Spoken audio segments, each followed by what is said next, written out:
ನಮಸ್ಕಾರ. ವೈಭವ ನ್ಯೂಸ್ಗೆ ಸ್ವಾಗತ. ಹಲವಾರು ವರ್ಷಗಳಿಂದ ಅರ್ಥಪೂರ್ಣ ಕಾರ್ಯಕ್ರಮಗಳನ್ನು ರೂಪಿಸುವ ಮೂಲಕ ಮಹಿಳೆಯರ ಸಬಲೀಕರಣಕ್ಕೆ ಶ್ರಮಿಸುತ್ತಿರುವ ಶ್ರೀ ಕ್ಷೇತ್ರ ಧರ್ಮಸ್ಥಳ ಯೋಜನೆಯ ಕಾರ್ಯ ಶ್ಲಾಘನೀಯವಾಗಿದೆ ಎಂದು ಮಾಜಿ ಸಂಸದ ಕೆ ವಿರೂಪಾಕ್ಷಪ್ಪ ಹೇಳಿದರು. ನಗರದ ಕೋಟೆ ಈರಣ್ಣ ಕಲ್ಯಾಣ ಮಂಟಪದಲ್ಲಿ ಧರ್ಮಸ್ಥಳ ಗ್ರಾಮಾಭಿವೃದ್ಧಿ ಯೋಜನೆಯ ವತಿಯಿಂದ ಏರ್ಪಡಿಸಿದ್ದ ಮಹಿಳಾ ವಿಚಾರಗೋಷ್ಠಿ ಕಾರ್ಯಕ್ರಮಕ್ಕೆ ದೀಪ ಬೆಳಗುವ ಮೂಲಕ ಚಾಲನೆ ನೀಡಿ ಮಾತನಾಡಿದ ಅವರು, ಮಹಿಳೆಯರು ಸಾಮಾಜಿಕ ಆರ್ಥಿಕವಾಗಿ ಅಭಿವೃದ್ಧಿ ಹೊಂದಿ ಸ್ವಾವಲಂಬಿ ಬದುಕು ಸಾಗಿಸಲು ಸಶಕ್ತರನ್ನಾಗಿ ಮಾಡುವಲ್ಲಿ ಶ್ರೀ ಕ್ಷೇತ್ರ ಧರ್ಮಸ್ಥಳ ಗ್ರಾಮಾಭಿವೃದ್ಧಿ ಯೋಜನೆ ಕಾರ್ಯ ಶ್ಲಾಘನೀಯವಾಗಿದೆ. ಹಿಂದಿನ ಕಾಲದಲ್ಲಿ ಮಹಿಳೆಯರು ಕೇವಲ 3 ಗೋಡೆಗಳ ಮಧ್ಯದ ಮನೆಯಲ್ಲಿ ವಾಸ ಮಾಡುವ ಸಮಸ್ಯೆ ಇದ್ದಿತ್ತು. ಆದರೆ ಅದು ಇತ್ತೀಚೆಗೆ ತಪ್ಪಿದಂತಾಗಿದೆ. ಭಾರತೀಯ ಸನಾತನ ಸಂಸ್ಕೃತಿಯಲ್ಲಿ ಮಹಿಳೆಯರಿಗೆ ಉನ್ನತವಾದ ಹಾಗೂ ಗೌರವಯುತ ಸ್ಥಾನವಿದೆ. ಮಮತೆ, ಕರುಣೆ, ವಾತ್ಸಲ್ಯ, ತಾಳ್ಮೆ ಇವೆಲ್ಲ ಹೆಣ್ಣಿಗೆ ಗರ್ಭದಿಂದ ಬಂದ ಆಭರಣಗಳು. ಪ್ರಕೃತಿಗೂ ಮಹಿಳೆಗೂ ಅವಿನಾಭಾವ ಸಂಬಂಧವಿದೆ. ನಮ್ಮ ಸಂಸ್ಕೃತಿ, ಕುಟುಂಬ ನಿರ್ವಹಣೆ, ಸಮಾಜ, ದೇಶ ಆರೋಗ್ಯಕರ ಮನೋಭಾವನೆಯಿಂದ ಮುನ್ನಡೆದು ಉನ್ನತಿ ಹೊಂದಲು ಉತ್ತಮ ಮಹಿಳೆಯರ ಪಾತ್ರ ಅತ್ಯಗತ್ಯವಾಗಿದೆ ಎಂದರು. ಹಬ್ಬ ಆಚರಣೆಯಲ್ಲಿ ಗಂಡು ಮಕ್ಕಳಿಗಿಂತ ಜಾಸ್ತಿ ಹೆಣ್ಣು ಮಕ್ಕಳಿಗೆ ಮಹತ್ವ. ಅವರೇ ಬಹಳ ಭಕ್ತಿಯಿಂದ, ನಿಷ್ಠೆಯಿಂದ, ಪ್ರಾಮಾಣಿಕವಾಗಿ ಹಬ್ಬಗಳನ್ನು ಆಚರಣೆ ಮಾಡುವಂಥವ್ರು ಯಾರಂದ್ರೆ ಹೆಣ್ಣುಮಕ್ಕಳು. ಹೆಣ್ಣುಮಕ್ಕಳು ಹಬ್ಬ ಆಚರಣೆ ಮಾಡೋದ್ರ ಜೊತೆಯಲ್ಲಿ ತಮಗೆ ಮಾತ್ರ ಒಳ್ಳೆಯದಾಗಲಿ ಅಂತ ಹೇಳಿ ಬೇಡ್ಕೊಳ್ಳೋದು, ಸಹಜವಾಗಿ ನಮ್ಮ ಸಂಪೂರ್ಣ ಕುಟುಂಬಕ್ಕೆ ಒಳ್ಳೆಯದಾಗಲಿ, ನಮ್ಮವರಿಗೆಲ್ಲ ಒಳ್ಳೆಯದಾಗಲಿ ಅಂಥೇಳಿ ಬಹಳ ಭಕ್ತಿಯಿಂದ ಹಬ್ಬಾಚರಣೆಗಳಲ್ಲಿ ಪೂಜೆ ಪುನಸ್ಕಾರಗಳನ್ನು ಮಾಡ್ತಾರೆ ಅಂತಕ್ಕಂಥದ್ದು ನನ್ನ ಅಭಿಪ್ರಾಯ ಮತ್ತು ನಾನು ತಿಳ್ಕೊಂಡಿರ್ತಕ್ಕಂಥದ್ದು. ನಾವು ಸಹಜವಾಗಿ ನೋಡ್ತೇವೆ, ನಾವು ಯಾವುದೇ ಹಬ್ಬಗಳನ್ನು ಗಂಡು ಮಕ್ಕಳು ಸೀರಿಯಸ್ ಆಗಿ ತಗೊಳ್ಳೋದು. ಏನೋ ಹೆಣ್ಮಕ್ಳೆಲ್ಲ ತಯಾರು ಮಾಡಿರ್ತಾರೆ, ನಾವು ಪೂಜೆ ಮಾಡೋದು, ಅವ್ರು ಮಾಡಿದಂಥ ಅಡುಗೆ ಊಟ ಮಾಡ್ಕೊಂಡು ಹೋಗೋದು. ಅಂದರೆ ಆ ಅಡುಗೆ ತಯಾರಿ ಇರ್ಬೋದು, ಪೂಜೆ ತಯಾರಿ ಇರ್ಬೋದು, ಆ ಪೂಜೆ ಕಾರ್ಯಕ್ರಮಗಳನ್ನು ಮಾಡುವಂಥದ್ದು ಇರ್ಬೋದು, ಅದು ಹೆಣ್ಣು ಮಕ್ಕಳೇ ಮಾಡುವಂಥದ್ದು. ಹಾಗಾಗಿ ಹೆಣ್ಣು ಮಕ್ಕಳಿಗೆ ಭಾರತೀಯ ಸಂಸ್ಕೃತಿ ಅನ್ನೋದೇನು ಅನ್ನುವಂಥದ್ರ ಪರಿಚಯ ಬಹಳ ಪ್ರಮುಖ ಅಂತೇಳಿ ನಾನು ಭಾವಿಸಿರುವಂಥದ್ದು. ಅದರಂಥ ಆ ಸಂಸ್ಕೃತಿ ಗೊತ್ತಿಲ್ಲ ಅನ್ನೋ ಪ್ರಶ್ನೆ ಅಲ್ಲ. ಆದರೆ ಇವತ್ತಿನ ಕಾಲದ ಮಹಿಳೆಯರಿಗೆ ಭಾಳಷ್ಟು ಗೊತ್ತಿಲ್ಲ ಅಂತ ನನಗೆ ಅನಿಸ್ತಾರೆ. ಏನೋ ಹಿರಿಯರು ಮಾಡ್ಕೊಂತ ಬಂದಿದ್ದಾರೆ, ಅದನ್ನು ನಾವು ಮಾಡ್ಕೊಂತ ಹೋಗ್ತಾ ಇದ್ದೀವಿ. ಹಿರಿಯರು ಹಬ್ಬ ಮಾಡ್ತಾರೆ, ನಾವು ಹಬ್ಬ ಮಾಡಬೇಕು, ನಾವು ಮಾಡ್ಕೊಂತ ಹೋಗ್ತಾ ಇದ್ದೀವಿ. ಯಾಕೆ ಈ ಆಚರಣೆಗಳನ್ನು ಮಾಡ್ತಾ ಬಂದರು, ಯಾಕೆ ಪ್ರಾರಂಭ ಆಯಿತು, ಇದರಲ್ಲಿ ಏನು ಮಹತ್ವ ಇದೆ, ಏನು ಅರ್ಥ ಇದೆ, ಇದರಲ್ಲಿ ಏನು ಪರಿಣಾಮಗಳಾಗ್ತವೆ, ಇವೆಲ್ಲವನ್ನೂ ಕೂಡ ಅಧ್ಯಯನ ಮಾಡಿದಾಗ ಅವೆಲ್ಲವನ್ನೂ ಕೂಡ ನಾವು ಅರ್ಥೈಸಿಕೊಳ್ಳಲು ಸಾಧ್ಯತೆ ಆಗ್ತದೆ ಅನ್ನುವಂಥದ್ದು. ಹಾಗಾಗಿ ಇವತ್ತು ಭಾರತೀಯ ಮಹಿಳೆಯರ ವಿಚಾರದಲ್ಲಿ ನಮ್ಮ ಧರ್ಮಸ್ಥಳದ ಗ್ರಾಮೀಣ ಅಭಿವೃದ್ಧಿ ಯೋಜನೆಯ ಪ್ರಾರಂಭ ಈಗಾಗಲೇ ವಿವರವಾಗಿ ಹೇಳಿದರು. ಡಾಕ್ಟರ್ ಹೆಗ್ಡೆಯವರ ದೂರದೃಷ್ಟಿ, ಸರ್ಕಾರ ಯಾವುದೇ ಯೋಜನೆಗಳನ್ನು ಹಾಕಿದರೂ ಸಂಪೂರ್ಣವಾಗಿ ಜನರಿಗೆ ತಲುಪುವಂಥ ಸಾಧ್ಯ ಆಗೋದಿಲ್ಲ, ತಲುಪಿಸಲಿಕ್ಕೂ ಕೂಡ ಸಾಧ್ಯ ಆಗೋದಿಲ್ಲ. ಅಖಿಲ ಕರ್ನಾಟಕ ಜನಜಾಗೃತಿ ವೇದಿಕೆ ಟ್ರಸ್ಟ್ನ ಪ್ರಾದೇಶಿಕ ನಿರ್ದೇಶಕ ವಿವೇಕ್ ವಿನ್ಸೆಂಟ್ ಪಾಯಸ್ ಮಾತನಾಡಿ, ಇಂದಿನ ದಿನಗಳಲ್ಲಿ ಮಹಿಳೆಯರು ಪ್ರತಿಯೊಂದು ವಿಭಾಗಗಳಲ್ಲಿ ನಮಗೆ ದೊರಕುತ್ತಾರೆ. ಇಂದಿನ ಮಹಿಳೆಯರು ಅಬಲೆಯರಾಗದೆ ತನ್ನ ಕಾಲ ಮೇಲೆ ತಾನು ನಿಂತು ಸಬಲೆಯರಾಗಿ ಸ್ವಾವಲಂಬಿ ಜೀವನ ನಡೆಸುತ್ತಿದ್ದಾರೆ. ಇದಕ್ಕೆ ಪೂರಕವೆಂಬಂತೆ ಧರ್ಮಸ್ಥಳ ಯೋಜನೆ ಇವರಿಗೆ ವರದಾನವಾಗಿ ಪರಿಣಮಿಸಿದೆ ಎಂದರು. ಹೆಣ್ಣಿನ ಕಣ್ಣೀರು, ಹೆಣ್ಣಿನ ನೋವು, ಹೆಣ್ಣಿನ ಕಷ್ಟ ಇದು ಯಾರೂ ಗಮನಿಸುವುದಿಲ್ಲ. ಇದು ಸ್ವತಃ ಗಂಡನಾಗಿ ತನ್ನ ಮಡದಿಯ ಆ ತಿಂಗಳ ಅವರಿಗೆ ಬರುವಂಥ ಕಷ್ಟಗಳು, ಈಗ ನನ್ನ ಮಗಳಿಗೆ ಬರುವ ಕಷ್ಟಗಳು, ನನ್ನ ಮಡದಿಗೆ ಬರುವ ಕಷ್ಟಗಳನ್ನು ನಾನು ಅನುಭವಿಸಿದ್ದೇನೆ. ಪ್ರತಿ ತಿಂಗಳು ಅವರಿಗೆ ಹೊಟ್ಟೆ ನೋವು ಕಾಟ, ನನ್ನ ಮಗಳಿಗೆ, ಇನ್ನೊವಳಿಗೆ ಶಾಲೆಗೆ ಹೋಗುವ ಹುಡುಗಿ, ಕೆಲವೊಮ್ಮೆ ಅವಳು ಪ್ರಜ್ಞೆ ತಪ್ಪಿ ಬೀಳ್ತಾರೆ. ಅಂತಹ ಹೆಣ್ಣಿನ ನೋವುಗಳಿರ್ತವೆ, ಹೆಣ್ಣಿನ ಭಾವನೆಗಳಿರ್ತವೆ. 20, 22, 23 ವರ್ಷ ಆದಾಗ ಅವರಿಗೊಂದು ದೊಡ್ಡ ಆತಂಕ. ತನ್ನ ಪ್ರೀತಿ ಪಾತ್ರರಾದವರನ್ನು ಬಿಟ್ಟು ನಾನು ಮದುವೆ ಆದ ನಂತರ ಗಂಡನ ಮನೆಗೆ ಹೋಗಬೇಕಲ್ಲ ಎನ್ನುವಂಥ ಒಂದು ಭಯನೂ ಅವರೊಟ್ಟಿಗಿರ್ತದೆ. ಈ ಎಲ್ಲದರ ಮಧ್ಯೆ ಅವರಿಗೆ ಕಣ್ಣೀರು ಇರುತ್ತೆ, ಅಭದ್ರತೆ ಇರುತ್ತೆ, ನೋವು ಇರುತ್ತೆ, ಅವರಿಗೆ ಕಷ್ಟವೂ ಇರುತ್ತೆ. ಅದನ್ನು ಯಾರು ಗಮನಿಸುವುದು ಕಡಿಮೆ. ಈ ಸಂದರ್ಭದಲ್ಲಿ ಬಿಜೆಪಿ ಮುಖಂಡ ಕೆ ಕರಿಯಪ್ಪ, ಶ್ರೀ ಕ್ಷೇತ್ರ ಧರ್ಮಸ್ಥಳ ಗ್ರಾಮಾಭಿವೃದ್ಧಿ ಯೋಜನೆ ಬಿಸಿ ಟ್ರಸ್ಟ್ ಬಳ್ಳಾರಿಯ ನಿರ್ದೇಶಕ ರೋಹಿತಾಕ್ಷ, ವೈಭವ ವಾಹಿನಿಯ ಸಂಪಾದಕ ಶರಣಪ್ಪ ಹಿರೇಮಠ್, ಯೋಗ ಗುರು ಎಂ ಭಾಸ್ಕರ್, ತಾಲೂಕಾ ಆರೋಗ್ಯ ಶಿಕ್ಷಣಾಧಿಕಾರಿ ಗೀತಾ ಹಿರೇಮಠ್, ನಗರ ಪ್ರಾಥಮಿಕ ಆರೋಗ್ಯ ಕೇಂದ್ರದ ವೈದ್ಯಾಧಿಕಾರಿ ಡಾಕ್ಟರ್ ಲಕ್ಷ್ಮೀ ಕನಗಿ, ಶ್ರೀ ಕ್ಷೇತ್ರ ಧರ್ಮಸ್ಥಳ ಗ್ರಾಮಾಭಿವೃದ್ಧಿ ಯೋಜನಾಧಿಕಾರಿ ಶೇಖರ್ ಶೆಟ್ಟಿ, ಜನಜಾಗೃತಿಯ ನಾಗೇಶ್ ಸೇರಿದಂತೆ ಅನೇಕರಿದ್ದರು.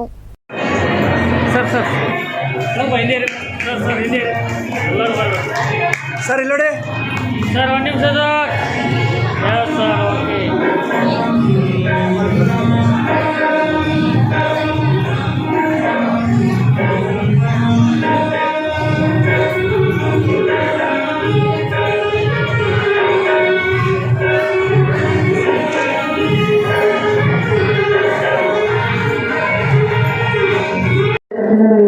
ಉದ್ಘಾಟನೆ ಭಾಷಣ ಮಾಡೋಕ್ಕೆ ತಮ್ಮ ನಿಲ್ಲಿಸಿಕೊಳ್ತಾರೆ.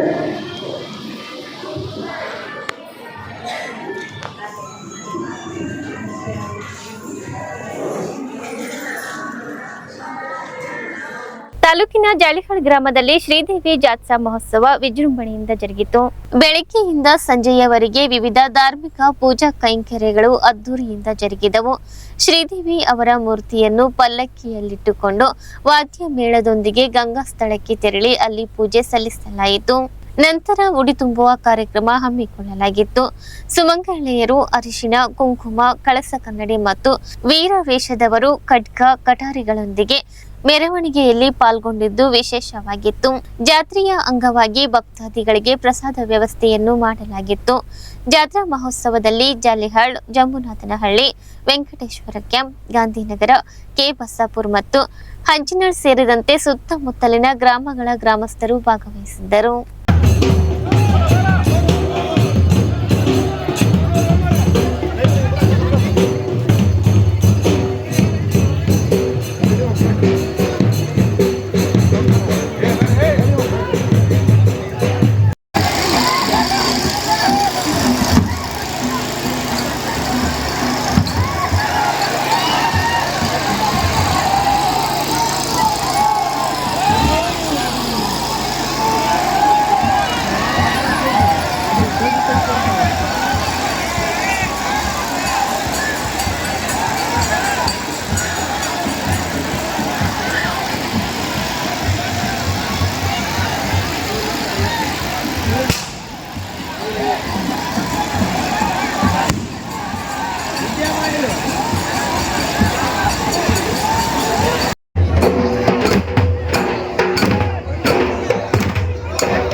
ಅಲ್ಲಿ ಹೋಗಿ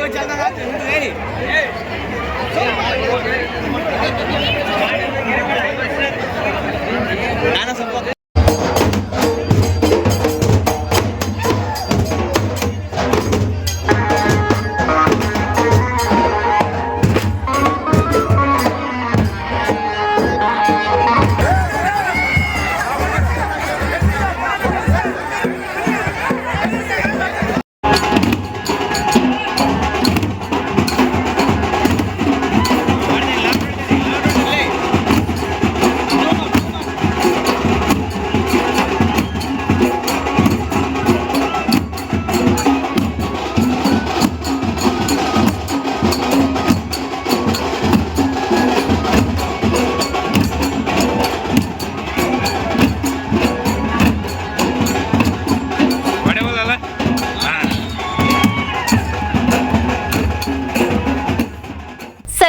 ನೌಕರರು ಸಾರ್ವಜನಿಕರ ಸೇವಕರಿದ್ದಂತೆ ಸಾರ್ವಜನಿಕರಿಗೆ ಸರ್ಕಾರದ ಯೋಜನೆಗಳನ್ನು ಮುಟ್ಟಿಸುವಲ್ಲಿ ಮತ್ತು ನಿಯಮಾನುಸಾರ ಕರ್ತವ್ಯ ನೀಡಿದ್ದಲ್ಲಿ ಸೇವೆಯಲ್ಲಿ ಪಾರದರ್ಶಕತೆಯನ್ನು ಕಾಣಬಹುದಾಗಿದೆ ಎಂದು ಕರ್ನಾಟಕ ಲೋಕಾಯುಕ್ತ ಜಿಲ್ಲಾ ಪೊಲೀಸ್ ಅಧೀಕ್ಷಕ ಎಂಎನ್ ಶಶಿಧರ್ ಹೇಳಿದರು.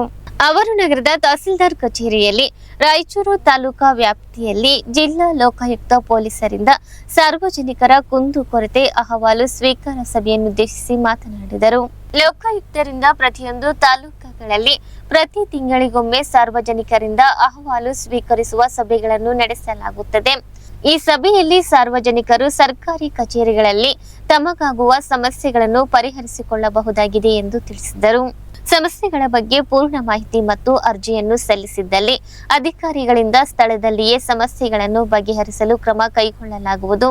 ಒಂದು ವೇಳೆ ಸ್ಥಳದಲ್ಲಿ ಪರಿಹಾರವಾಗದ ಸಮಸ್ಯೆಗಳನ್ನು ಇಲಾಖೆಗೆ ಕಳುಹಿಸಿ ನಿಗದಿತ ಕಾಲಮಿತಿಯೊಳಗಾಗಿ ಪರಿಹಾರ ನೀಡಲು ಸೂಚಿಸಲಾಗುವುದು ಎಂದರು. ರಾಯಚೂರು ತಾಲೂಕಾ ವ್ಯಾಪ್ತಿಯಲ್ಲಿ ಈವರೆಗೆ 24 ವಿವಿಧ ಇಲಾಖೆಯ ದೂರುಗಳನ್ನು ಸಾರ್ವಜನಿಕರಿಂದ ಸ್ವೀಕರಿಸಲಾಗಿದ್ದು, ಈ ದೂರುಗಳನ್ನು ಅಧಿಕಾರಿಗಳು ಗಂಭೀರವಾಗಿ ಪರಿಗಣಿಸಿ ಇಲಾಖೆಯಿಂದ ಬಗೆಹರಿಸಿಕೊಡುವಲ್ಲಿ ಕಾರ್ಯನಿರ್ವಹಿಸಬೇಕೆಂದು ಹೇಳಿದರು. ಪ್ರತಿಯೊಬ್ಬ ಸರ್ಕಾರಿ ನೌಕರ ಸಾರ್ವಜನಿಕರ ಸೇವಕನಿದ್ದಂತೆ ಈ ವಿಚಾರವನ್ನು ಪ್ರತಿಯೊಬ್ಬ ಅಧಿಕಾರಿಗಳು ಸರ್ಕಾರಿ ನೌಕರರು ಗಮನದಲ್ಲಿಟ್ಟುಕೊಂಡು ಸಾರ್ವಜನಿಕರಿಗೆ ತಲುಪಬೇಕಾದ ಸೌಲಭ್ಯಗಳನ್ನು ನಿಗದಿತ ಕಾಲಾವಧಿಯಲ್ಲಿ ಅವರಿಗೆ ತಲುಪಿಸುವಲ್ಲಿ ಹೆಚ್ಚಿನ ಜವಾಬ್ದಾರಿಯಿಂದ ಕಾರ್ಯನಿರ್ವಹಿಸಬೇಕೆಂದು ತಿಳಿಸಿದರು. ಈ ಸಂದರ್ಭದಲ್ಲಿ ಕರ್ನಾಟಕ ಲೋಕಾಯುಕ್ತ ಜಿಲ್ಲಾ ಉಪ ಅಧೀಕ್ಷಕ Siddeshwar, tahsildar Suresh Varma, Raichur taluka panchayat EO Chandrashekhar Pawar, Lokayukta police head constable Ekambaranath, police ಕಾನ್ಸ್ಟೇಬಲ್ಗಳಾದ ನರಸಪ್ಪ, ಅಶೋಕ್, ಬಸಯ್ಯ, ಶರಣಬಸವ, ಪ್ರಾದೇಶಿಕ ಸಾರಿಗೆ ಅಧಿಕಾರಿ ವಿನಯ ಕೆ ಸೇರಿದಂತೆ ವಿವಿಧ ಇಲಾಖೆಗಳ ತಾಲೂಕಾ ಮಟ್ಟದ ಅಧಿಕಾರಿಗಳು, ಸಾರ್ವಜನಿಕರು ಉಪಸ್ಥಿತರಿದ್ದರು.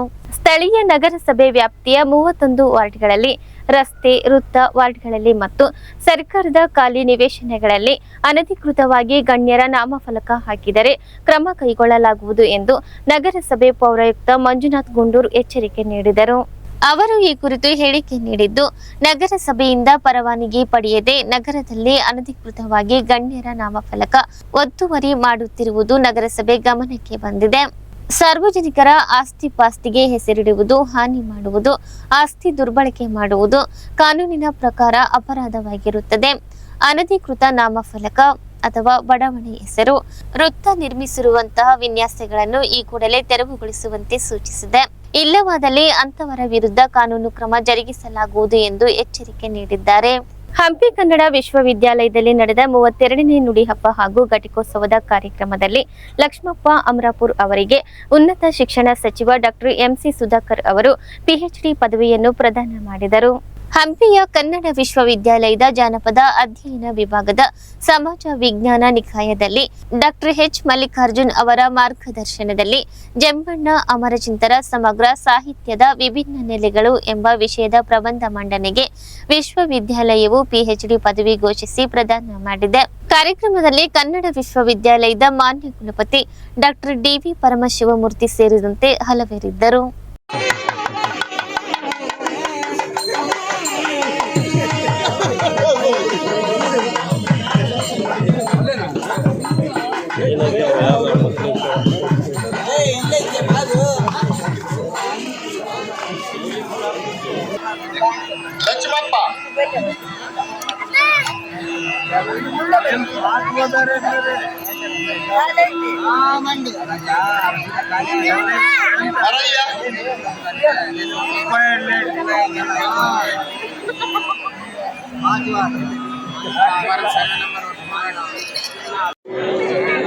ಹನುಮೇಶ್